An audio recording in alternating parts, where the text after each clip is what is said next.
Hello friend, TP study में आपका स्वागत है। आज हम एडीओ से संबंधित कुछ महत्वपूर्ण एमसीक्यू देखेंगे।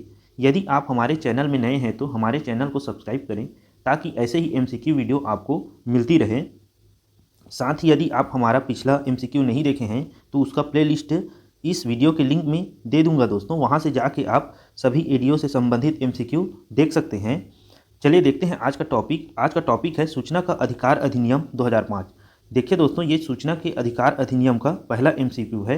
इसका और एमसीक्यू लाएंगे तो आप हमारे वीडियो में पूरा बने रहें ताकि आपका जो एडीओ बनने का सपना है पूरा हो सके। तो चलिए देखते हैं एमसीक्यू नंबर पहला। देखिए दोस्तों, प्रश्न नंबर पहला में क्या बोला गया है। प्रश्न नंबर पहला, इस अधिनियम में अध्यायों की संख्या कितनी है। जो सूचना के अधिकार अधिनियम है दोस्तों, उसमें अध्यायों की संख्या कितनी है पूछा गया है। तो देख लेते हैं इसका ऑप्शन। ऑप्शन नंबर पहला 6, दूसरा 8, तीसरा 9, चौथा 10। तो इसका आंसर होगा दोस्तों ऑप्शन नंबर पहला 6।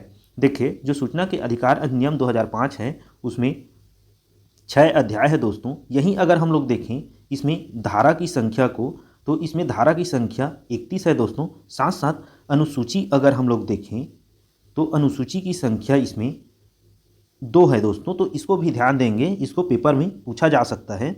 चलिए देखते हैं अगला क्वेश्चन।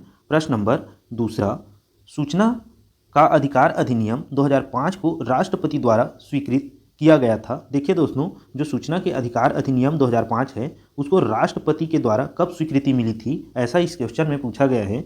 तो देख लेते हैं इसका ऑप्शन। ऑप्शन नंबर पहला 15 जून 2005, दूसरा 20 जून 2005, तीसरा 26 जून 2005, चौथा 21 जून 2005। तो इसका आंसर होगा दोस्तों ऑप्शन नंबर चौथा 21 जून 2005। यहीं अगर हम लोग देखें कि जो सूचना के अधिकार अधिनियम है पारित कब हुआ था, तो सूचना के अधिकार अधिनियम दोस्तों 11 मई 2005 को पारित हुआ था, जिसे राष्ट्रपति ने 21 जून 2005 को स्वीकृति दी थी। अगर यहीं हम लोग देखें जो सूचना के अधिकार अधिनियम है लागू कब हुआ था, तो जो सूचना के अधिकार अधिनियम है दोस्तों वह लागू 12 अक्टूबर 2005 को लागू हुआ था। तो ये जो जितना डेट बताया हूँ दोस्तों उसको आप लोग याद रखेंगे क्योंकि पेपर में ऐसा पूछा ही जाता है। चलिए देखते हैं अगला क्वेश्चन। प्रश्न नंबर तीसरा। प्रश्न नंबर तीसरा में क्या बोला गया है, सद्भावनापूर्वक की गई कार्यवाही का संरक्षण किस धारा के तहत किया गया है। तो देख लेते हैं इसका ऑप्शन दोस्तों। ऑप्शन नंबर पहला धारा 22, दूसरा धारा 23, तीसरा धारा 24, चौथा धारा 21। तो इसका आंसर होगा दोस्तों ऑप्शन नंबर चौथा धारा 21। यहीं अगर हम लोग देखें दोस्तों कि धारा 22 में क्या दिया गया है, तो धारा 22 में दिया गया है दोस्तों इस अधिनियम के प्रावधानों का अध्यारोही प्रभाव का उल्लेख। देखिए दोस्तों, जो धारा 22 है उसमें दिया है इस अधिनियम के प्रावधानों का अध्यारोही प्रभाव का उल्लेख। यहीं हम लोग देखें कि धारा 23 में क्या दिया है, तो धारा 23 में दिया है दोस्तों न्यायालयों की अधिकारिता का वर्णन। न्यायालयों की अधिकारिता का वर्णन दिया है दोस्तों, तो इसको ध्यान देंगे। यहीं हम लोग देखें कि धारा 24 में क्या दिया है, तो धारा 24 में दिया है प्रावधानों का कतिपय संगठनों में लागू न होना।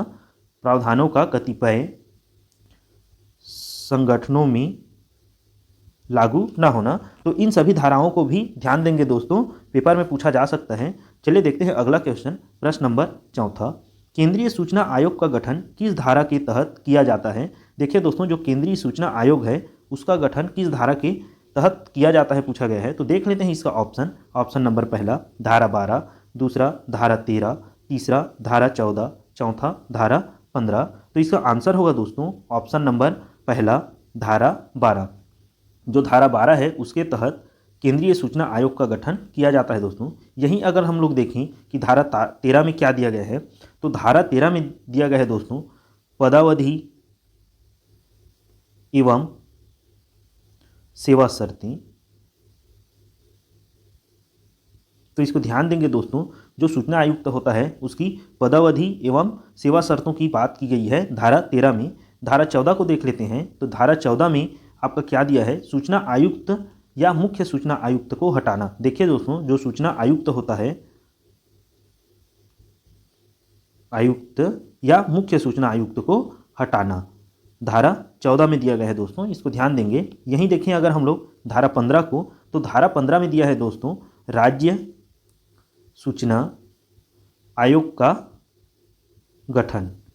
तो इसको ध्यान देंगे दोस्तों कि धारा 15 में राज्य सूचना आयोग का गठन दिया गया है।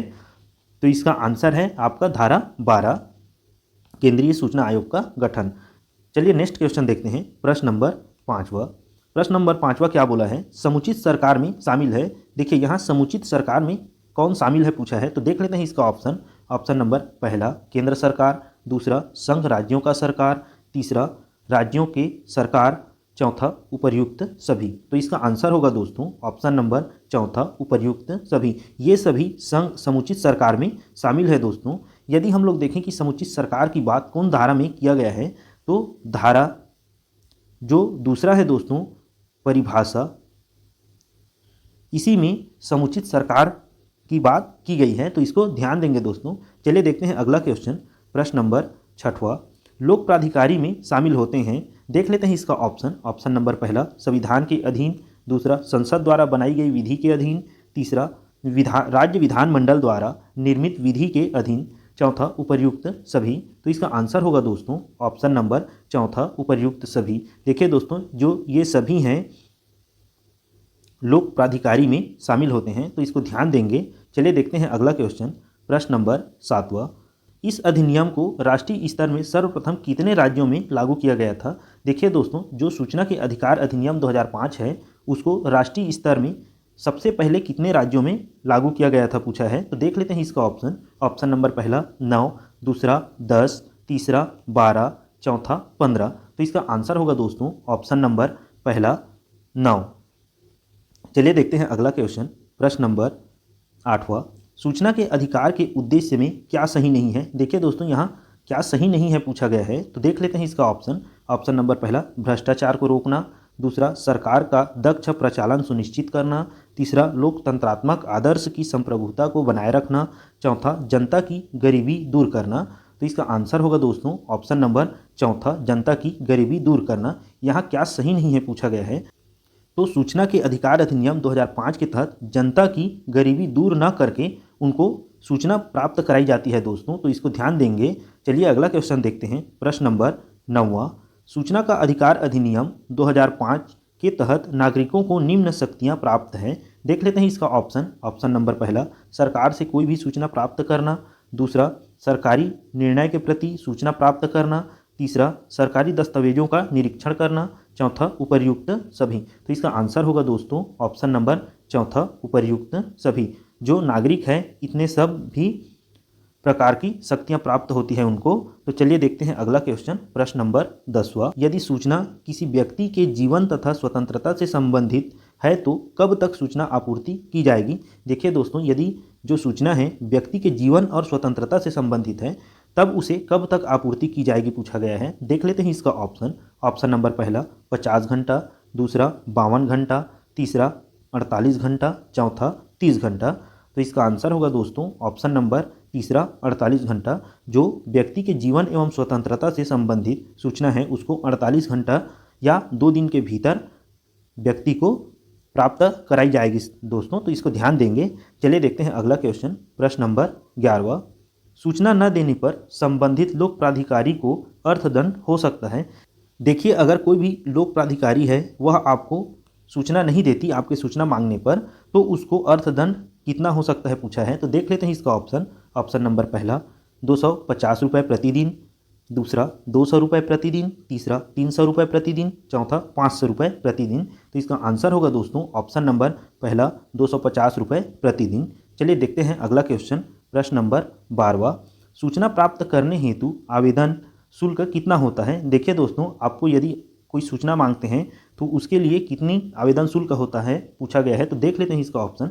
ऑप्शन नंबर पहला 7 रुपये, दूसरा 10 रुपये, तीसरा 50 रुपये, चौथा 100 रुपये। तो इसका आंसर होगा दोस्तों ऑप्शन नंबर दूसरा 10 रुपये। यदि आप सरकार से किसी प्रकार की सूचना मांगते हैं RTI एक्ट 2005 के तहत,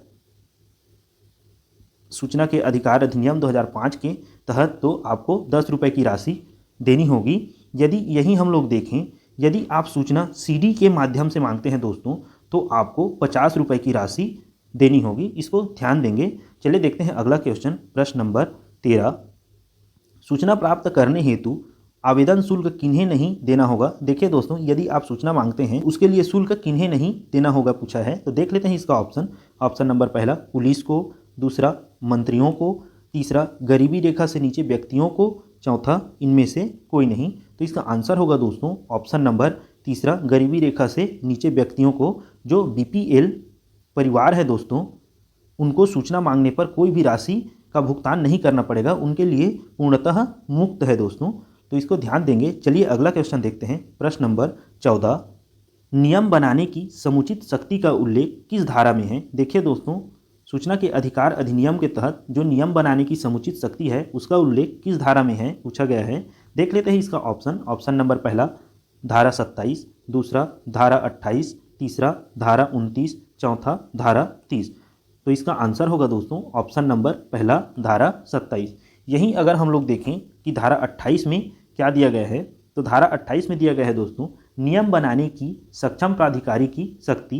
देखिए, जो नियम बनाने की सक्षम प्राधिकारी है उसकी शक्ति की बारे में बात किया गया है धारा 28 के अंतर्गत। देखते हैं धारा 29 में क्या दिया है। तो धारा 29 में दिया है दोस्तों, निर्मित नियमों को विधायिका के समक्ष रखे जाने का प्रावधान। जो नियम है उसको विधायिका के समक्ष रखे जाने का प्रावधान धारा 29 के तहत दिया गया है। देख लेते हैं धारा 30 में क्या दिया है दोस्तों। तो धारा 30 में दिया गया है कठिनाइयों को दूर करने की शक्ति का उल्लेख। जो सूचना के अधिकार अधिनियम 2005 के अंतर्गत कठिनाइयां हैं उनको दूर करने की शक्ति का उल्लेख धारा 30 के अंतर्गत है दोस्तों। तो इसको ध्यान देंगे, बहुत इंपॉर्टेंट है, ऐसा आ सकता है क्वेश्चन। चलिए अगला क्वेश्चन देखते हैं, प्रश्न नंबर 15। यह अंतिम क्वेश्चन है दोस्तों, तो इसको ध्यान देंगे। देखिए क्या बोला गया है प्रश्न नंबर 15 में, न्यायालयों की अधिकारिता का वर्णन उल्लेख है। देखिए दोस्तों, जो न्यायालय की अधिकारिता है उसका वर्णन किस धारा में उल्लेख है पूछा गया है। तो देख लेते हैं इसका ऑप्शन दोस्तों। ऑप्शन नंबर पहला धारा 22, दूसरा धारा 24, तीसरा धारा 23, चौथा धारा 28। तो इसका आंसर होगा दोस्तों ऑप्शन नंबर तीसरा, धारा 23। तो इसको ध्यान देंगे। देखिए दोस्तों, बाकी धाराओं के बारे में मैं पिछला जो क्वेश्चन है उसमें बता दिया हूँ, इसलिए इस क्वेश्चन में नहीं बता रहा हूँ, तो उसको आप लोग देख लेंगे। चलिए आज का क्लास यहीं तक रखते हैं दोस्तों। ऐसे ही एमसीक्यू वीडियो के लिए हमारे चैनल को सब्सक्राइब करें, शेयर करें और बेल आइकन को प्रेस करें दोस्तों। धन्यवाद दोस्तों।